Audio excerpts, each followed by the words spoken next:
سامعین کرام، ابھی حضرت مولانا محمد اسد العظمی صاحب اظہار خیال فرما رہے تھے۔ حضرت مولانا نے مکمل لغات القرآن پر ایک مختصر تبصرہ کیا، بہت ہی اچھا اور جامع تبصرہ کیا۔ اسی کے ساتھ انہوں نے قرآن کریم کی اہمیت سے بھی ہمیں روشناس کرایا۔ یقیناً ضرورت اس بات کی ہے کہ ہمیں قرآن کی تعلیمات پر توجہ دیں۔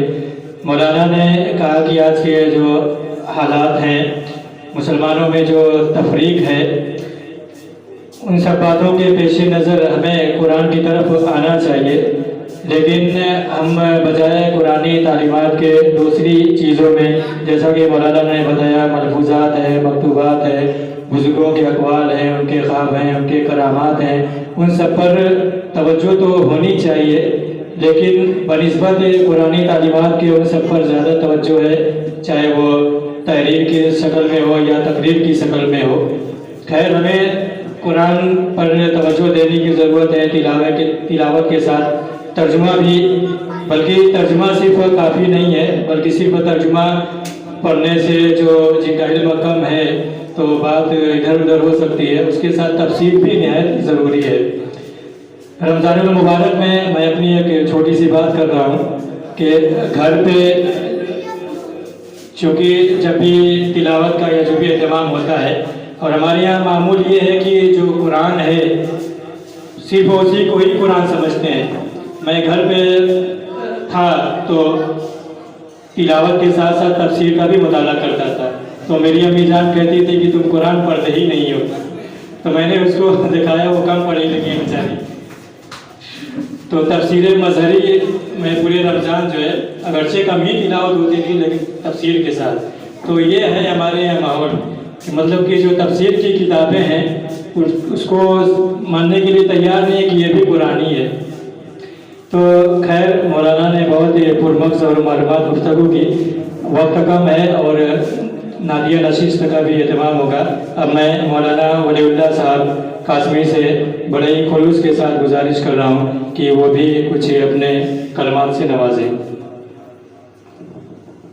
السلام علیکم ورحمۃ اللہ وبرکاتہ۔ بسم اللہ الرحمن الرحیم۔ الامر فوق الادب۔ محترم بزرگوں، دوستوں اور اساتذہ کرام، حقیقت تو یہ ہے کہ ہم یہاں پہ شریک ہوئے تھے بس استفادے کے لیے، لیکن یہاں پہ حکم ہوا کہ کچھ کہا جائے تو میں شکر گزاری کے لیے کھڑا ہو گیا ہوں۔ اور کبھی تھا کہ تقریر وغیرہ کا شوق تھا اور اساتذہ کی نگرانی میں کرتے تھے، اچھا بھی لگتا تھا، لیکن جب سلسلہ کسی چیز کا منقطع ہو جاتا ہے تو بہت رکاوٹیں آنے لگتی ہیں اور بہت بھاری ہوتا ہے، اور پھر بڑوں کے بیچ میں بولنا بہت ایسا ہوتا ہے کہ زبانیں بند ہو جاتی ہیں۔ پورا معروف ہمارے لیے بہت ہی محبوب قریہ رہا ہے۔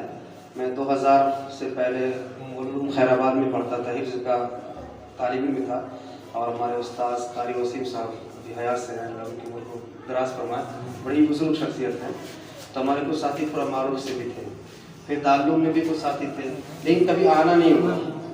اور پھر سرائے میر میں جب میں فیض العلوم میں پڑھتا تھا تو محمد اللہ صاحب دامت برکات ہمارے استاد تھے، اور ان سے کئی مرتبہ خواہش کا اظہار کیا، ان کا چلو میں تمہیں دکھا دیتا ہوں مئو اور پورا معروف، لیکن بس اس وقت اتفاق بھی نہیں ہوا، اور 10 سال سے باہر رہنے کی وجہ سے۔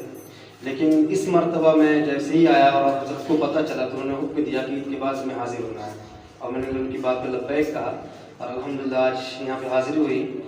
یہ امید نہیں تھی، بس ہم تو ایسی ملاقات کے لیے آئے تھے، لیکن چونکہ میں خیر آباد کے ماحول میں رہا ہوں، خیر آباد، مبارک پور، مئو اور پورا معروف، یہاں کا علمی ماحول جو عام طور پہ دوسرے علاقوں میں جو ایک مدرسے میں پڑھنے والے اساتذہ یا طالب علم ہوتے ہیں وہ ماحول ہوتا ہے، یہاں عمومی ماحول ہوتا ہے۔